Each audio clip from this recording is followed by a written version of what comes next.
Production funding for Behind the Headlines is made possible in part by the WKNO Production Fund, the WKNO Endowment Fund, and by viewers like you. Thank you.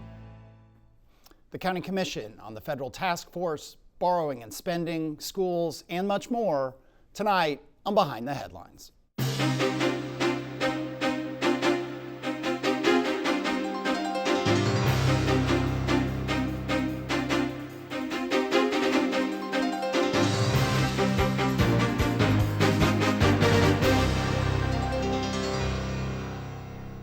I'm Eric Barnes with the Daily Memphian. Thanks for joining us. I am joined tonight by three members of the County Commission. They include Amber Mills, County Commissioner for District 1, including Arlington, Millington, North Unincorporated County. Thanks for being here again. Thank you. Charlie Caswell is County Commissioner for District 6, including some of unincorporated North Shelby County, Raleigh, and Nutbush. Thanks for being here. All right. Mick Wright, County Commissioner for District 3, including Bartlett and Lakeland. Thank you for being here. Thank you. And Bill Dries is a reporter with the Daily Memphian. Thank you all for being here. I should say, since we're going to talk about the federal task force, this is Thursday morning as we record this, and just kind of a lay of the land right now, and every day is a new day, and there's talk that more of the Guard, or the Guard will be more publicly deployed as of the time this airs on Friday. But right now, the updates are that Defense Secretary Pete Hegseth has set up to 1,000 Guard, could be here for more than a year or as much as a year.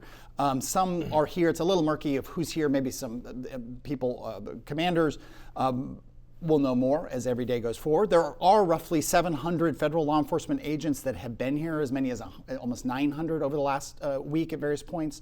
U.S. Marshals, ATF, Bureau of Tobacco and Firearms, FBI, Immigration and Customs Enforcement, plus a whole lot more Tennessee Highway Patrol, it seems. A number of arrests. We're not going to go deep on every part of this, but I just want to get a lay of the land of where we are Thursday morning. Bill, what did I miss in terms of just kind of orienting to this discussion? A lot of questions still about how this works among the different agencies, local, state, and federal, but that seems to be moving forward with some kind of plan for the presence here. I'm going to just get your guys' take. So I'm going to start with you, Amber. Your take on, is this a good thing, bad thing? What do you want to see? What do you not want to see from this federal presence? I think it's wonderful. I was excited to hear that we were getting the help from the federal government and that Governor Lee was stepping in and helping as well. I know when I talk to our law enforcement now, they are so happy to have the reinforcement and the support. You look at where we were, even in our last term, you had resolutions to defund the police and just this against law enforcement. So to now have the help and the support that they need to do their job, I think it's all wonderful, and I think the citizens are happy with it too. Somebody the other day said, it feels different. I was like, this is what civilized society is supposed to be, and this is not what we've had or lately. Yeah. Commissioner has thoughts on this, good, bad, what you want to see, what you don't want to see? So I think I'm on both sides in part, right? So coming from one of the most violent precincts in our community, Fraser, Raleigh, and seeing the crime for many years, growing up in that community, I'm most definitely receptive to the help that's there. To see families get these crimes solved, I believe is most definitely something we needed. On the other hand, when I look at it, when we talk about resources, I know it goes deeper, right? It's the poverty that I've seen for 20, 30 years living in that community. It's the disinvestment in that community around education, to see kids going to school without the proper books, to see that we had trauma but no mental health and no other social supports that are there. I think that we have to invest there at the root cause while at the same time addressing what's on the table, and that's the violent criminals that's in our community that we got to get out of our community. Commissioner Wright, your thoughts? And also, you also, outside of being a commissioner, you work at youth villages, you work with Memphis Allies, the violence intervention group. So maybe first as a commissioner and what you hear from your constituents and so on, and then maybe what you see as somebody who works in these spaces on a regular basis. Sure. Yeah, I think this is we're seeing a big impact. It's a big change in Memphis and Shelby County. Just coming in today, I saw multiple officers out on the street making stops, and you just get a sense of better safety and that finally there are some consequences to that behavior. And I think that's the piece that's been missing. So obviously, I'm very focused on prevention and intervention and transformative effort. but you've got to have enforcement measures as well. If there's no consequence, if that piece is missing, the whole system falls apart.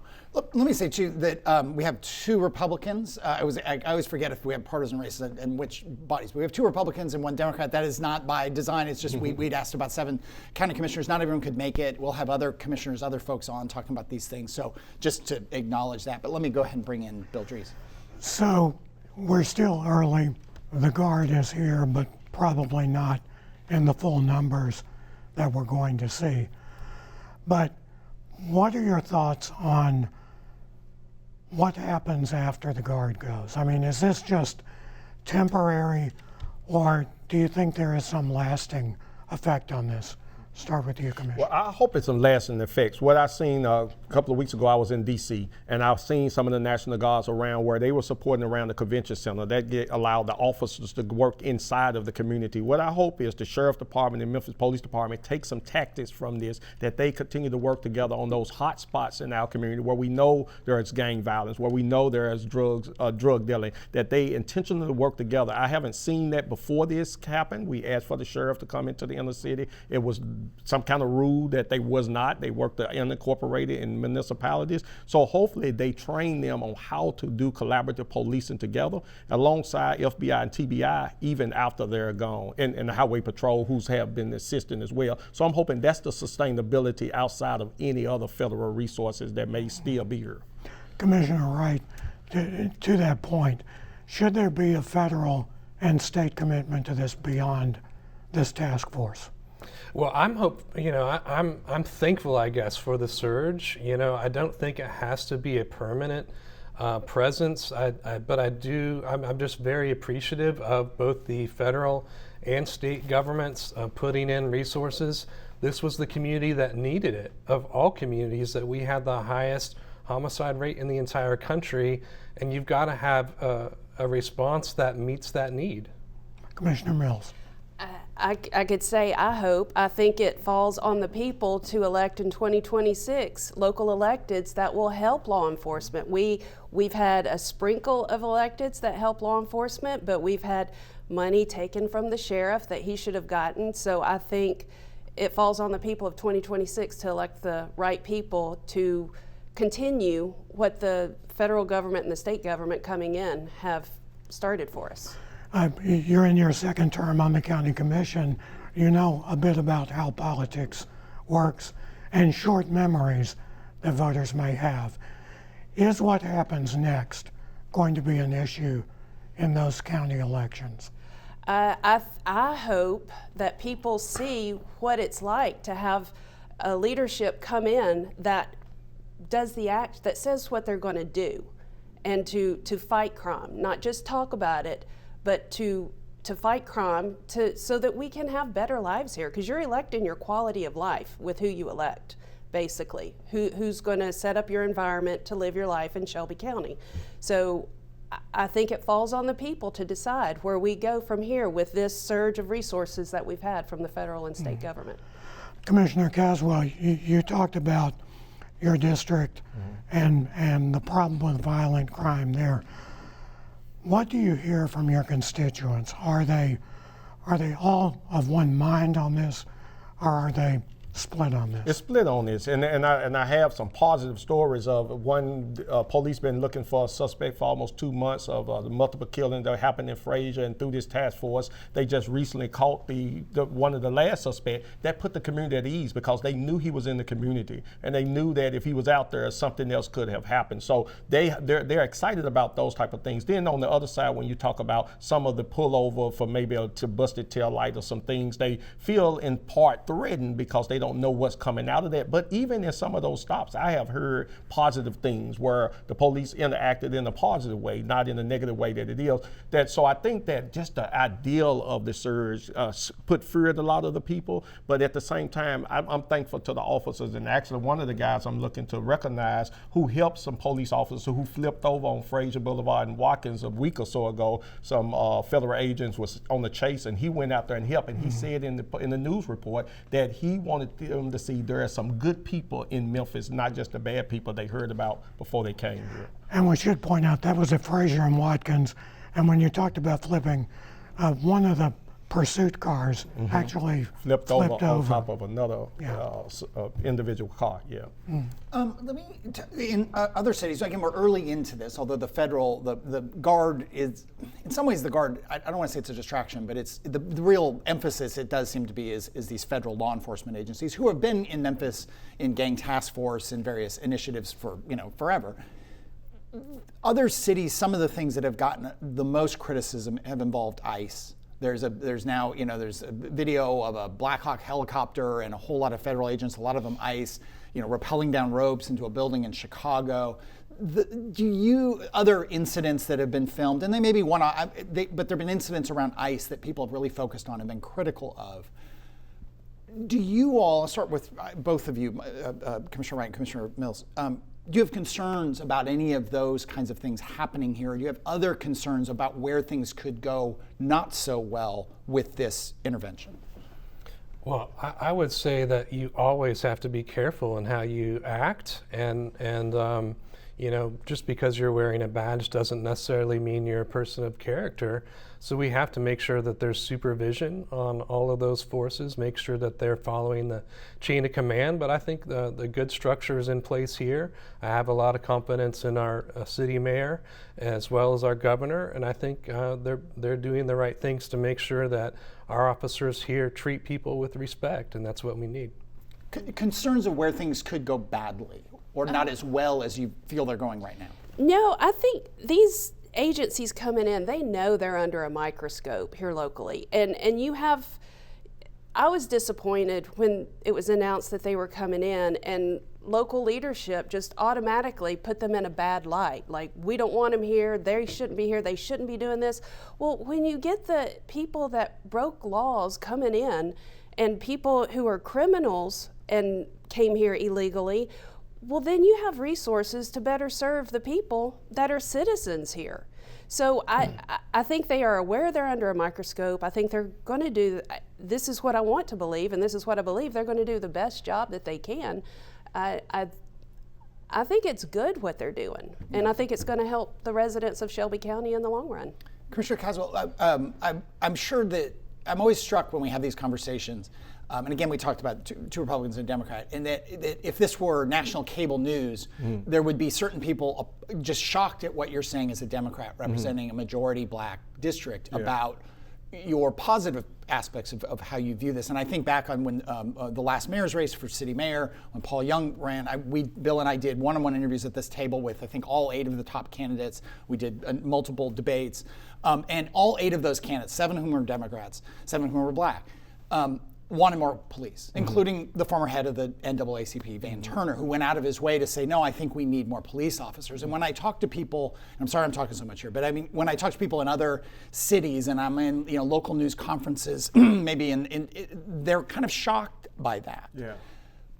They shouldn't be, I think. Right? No, because I think it goes back to what I said earlier when there was disinvestment of addressing trauma and mental health. I witnessed at 14 and 15 years old, 2 friends killed. I grew up with that. And when you see hurt people, they hurt people. So when you don't address those things, then later in life, you have to deal with the reality of where we are. We are at a place right now that we have to address people that's hurting, that seek to hurt other people. And we have to do it in a way, sometimes it comes through suppression, it comes through prevention, and it comes through intervention. We have to do all 3. And I think that right now we need more police because we don't have community like it should be. Until we can restore community the way that it should be, that's us looking out for each other, then sadly we got to have somebody else to address these individuals. And we're midway through show here. I'll bring Bill back in. Are any of you concerned about the rhetoric this past Friday when you had Stephen Miller, the Deputy White House Chief of Staff, and Pete Hegseth, the Secretary of War, and you had Pam Bondi, the U.S. Attorney General, talking about unleashing the police, telling the police, go out there, we're going to let police be police. That struck some people as being very aggressive. How did you take it? Go ahead.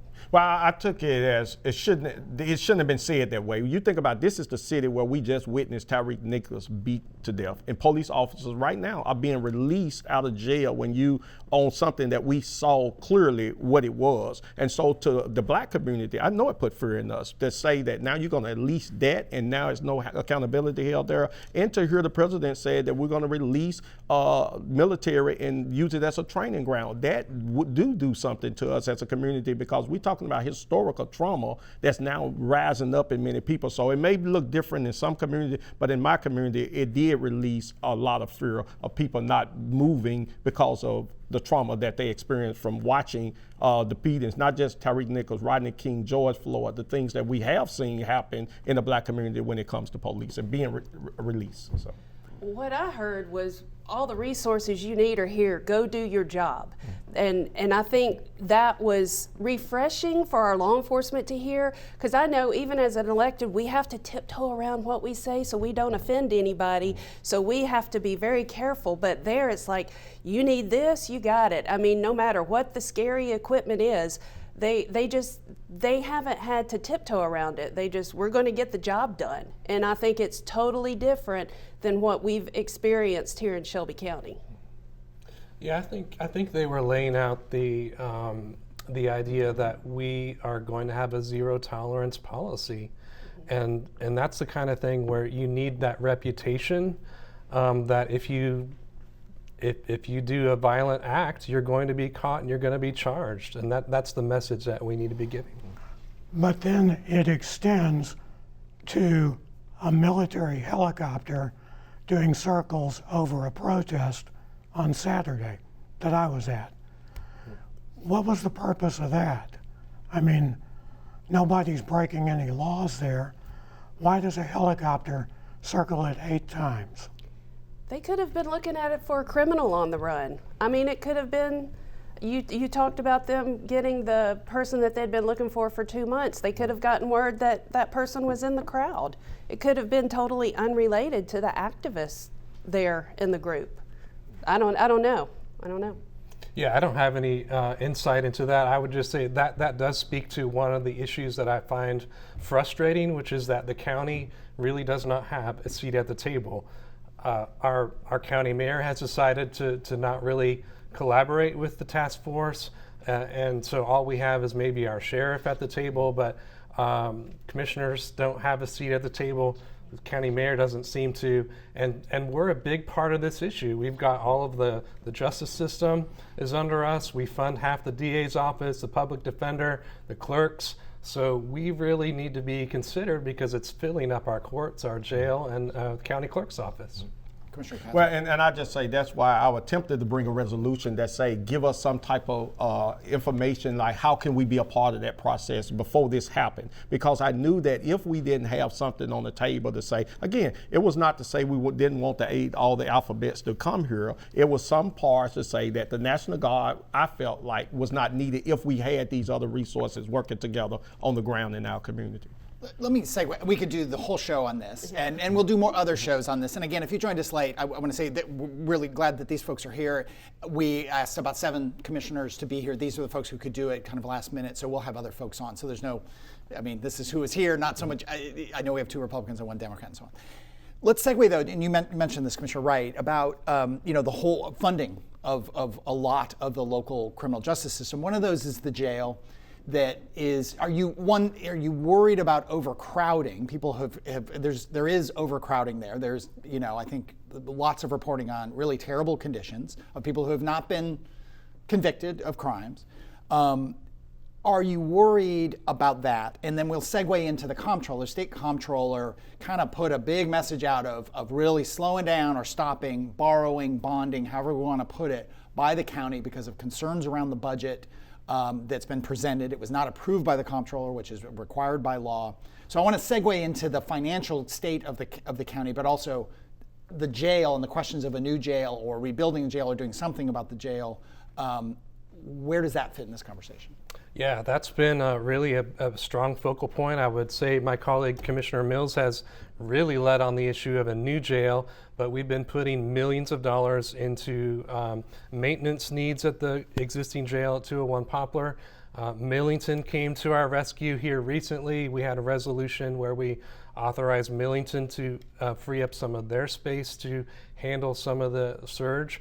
But this is something that we need to be focused on the solutions. And I think a lot of times, unfortunately, we get bogged down in where we don't want a jail or what the solution shouldn't be, instead of working collaboratively toward fixing this problem. Let me bring in Commissioner Caswell, and I'll come to you, Commissioner Mills. Your thoughts on the jail and thoughts on the financial situation of the bond, of the state saying no more borrowing. That affects schools, it affects Regional 1, it affects a whole lot of things. Yeah, I think so. First, I say the jail is that toured it 2-3 times since I've been on this body, and I said it even on record. I wouldn't want to put a dog in some of that space that's inside of that jail. The food that they eat, just the deterrent of that space. We need a new jail. We need to address that in a way, though. I don't know how we get there. We need to, again, be intentional to understand. You said it a minute ago, many of these folks have not been convicted of crime, but it's like they're being treated like prisoners when they just in a process of going through until they trial, they come. So we need to address that. When it comes to the comptroller, I think right now it's like jail is not even on the table when you talk about what's going to go in our budget. That we're focusing on the schools and things. I think that just understanding from that letter is some things we have to address from the comptroller standpoint. But I don't believe we're in a bad place. We just need to correct those things that the comptrollers addressed in that letter. And Commissioner Mills, now say we have 5 minutes left here in Chuck. Go ahead. Okay. Well, as far as the jail, it needs to be funded. That's why we had on our legislative agenda, and I went to Nashville every week, multiple times a week, to try to advocate to get a funding source, not necessarily the state, but a referendum item for the taxpayers to decide how we're going to fund this jail, because it's going to have to be funded. And what we don't want is the federal government to come in, now you have to build it. Well, now you're going to have a 74-cent property tax increase, and we're already the highest taxed property tax in the state. So it passed in the state Senate. Senator Atbury carried it, and then Gillespie carried it in the House, and a fellow Republican killed it in the House, and I'm just shocked to this day. Why would you take options off the table, especially with the state's given so much? They're paying for the forensic audit for the schools. Why would you not give the citizens an opportunity to handle it ourselves? Bill. Do you think there's been an evolution of where the commission, as 13 individuals, are on the jail because of the conditions, because of the nightmare that intake at the jail can be? I do. I don't think you can walk through there and say we don't need a new jail. You can talk about process all day, but when you have the detainees locking themselves in their jail because of all and you don't necessarily have to sneak weapons in because it's crumbling. I think once you see it, you can't say we don't need to address this. Just a couple minutes here, and again, we can talk much more about the jail, and we will be talking more about the jail and the budget situation. But I want to talk about schools real quickly. This last week, you as a board, as a commission, voted to change. This is wonky, so I'm going to make sure I get it right here. You passed a resolution that would have cut 5 of the school board members' 4-year terms in half. It would have this was enabled by a change in state law last year. It would sync up all the school board elections. It's at least related to an effort by the state, particularly Brent Taylor and Mark White, to put a board of managers above the Memphis Shelby County School Board, essentially a takeover, as Brent Taylor called it. Shelby County Mayor Lee Harris vetoed that vote by the county commission. Did you agree with that? Will you bring it back up for a revote to try to sync up those votes and shorten the terms? Override the veto. Override the veto. Thank you, Bill. And try to sync up the terms. I'll start with you, Mick Wright, because you're right next to me. Sure. Yeah, I'm very opposed to the veto. We really need some more accountability for the schools. The schools was a major issue going back to what the comptroller had to say. The schools budget was deficient, and that was what dinged us this year and possibly prevents us from investing in more school construction. So that's a serious issue. We need more accountability in the school district, and we really need to empower the voters to do that. Amber Mills? I was disappointed to see him veto the resolution, though not surprised. The schools affects, if you have a good school system, people are going to want to move in. If you don't have a good school system, people are going to look elsewhere to move. So I think this needs to be addressed for multiple reasons, but also to align up with just have one big ballot. Even the General Sessions Court clerk said, and while you're at it, you need to add this election on there too, instead of having it off on by itself where nobody's paying attention. Yeah. So I'm gonna say this, I didn't support that item and I won't support it if it comes back. I support it in a way that unconstitutionally, I think we took away people voting rights. So I'm talking about in my district right now, my commissioner ran last year, constituents in my district support her. When I go down my email, go down my phone call, they didn't call and say, we want her out of there. And so if I'm going back and running next year, or she's gonna be on the ballot, you think they're going to want to support somebody who went against their vote just a year and a half ago to put somebody in office who fought to get a new school in their community, who fight for children in their community? So I say to this, I think it's unconstitutional to take people voting right away. When they voted for 4 years. They should get their 4 years and then they change it then. We are out of time. Thank you so much. Thank you all for being here. We really appreciate it. Thank you, Bill. But we are out of time. If you missed any of the show today, you can get the full episode online at WKNO.org, YouTube, or the Daily Memphian. You can also download the full podcast of the show.